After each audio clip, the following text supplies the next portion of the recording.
কুষ্টিয়ায় শহীদ Abrar Fahad stadium উদ্বোধন করেছেন যুব ও ক্রীড়া মন্ত্রণালয়ের উপদেষ্টা আসিফ মাহমুদ সজীব ভূঁইয়া ও আবরার ফাহাদের পিতা বরকতুল্লাহ।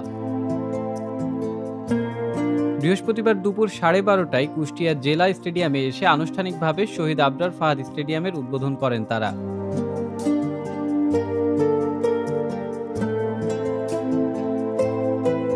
এ সময় যুব ও ক্রীড়া মন্ত্রণালয়ের উপদেষ্টা আসিফ মাহমুদ বলেন, আবরার ফাহাদ শুধু একটি নাম নয়, আবরার ফাহাদ হচ্ছেন আগ্রাসন বিরোধী সংগ্রামের চেইন।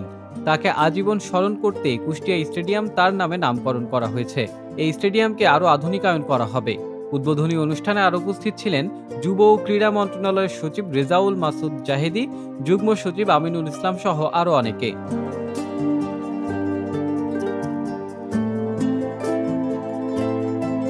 এর আগে সকালে কুমারখালীর কয়া গ্রামে আবরার ফাহাদের কবর জিয়ারত করেন উপদেষ্টা।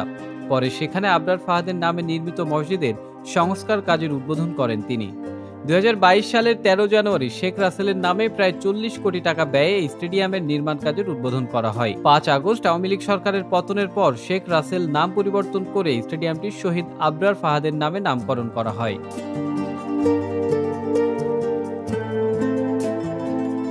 আবরার ফাহাদের যে হত্যাকাণ্ড, সে যে বিচারের যে প্রক্রিয়া, সেই প্রক্রিয়াকে দ্রুত সময়ের মধ্যে বাস্তবায়নের জন্য ইতিমধ্যে আমরা এই বিষয়টি ক্যাবিনেটেও উঠেছে, আমরা কথা বলেছি এবং আমাদের আইন উপদেষ্টা তিনি আমাদের প্রধান বিচারপতি সহ আমাদের বিচারালয়ের সাথে কথা বলবেন যাতে করে এই বিচার প্রক্রিয়া দ্রুত সম্পন্ন করা যায় এবং আমরা দ্রুত সময়ের মধ্যে যারা আবরার ফাহাদের হত্যাকাণ্ডের সাথে জড়িত ছিল তাদের শাস্তি নিশ্চিত করতে পারি।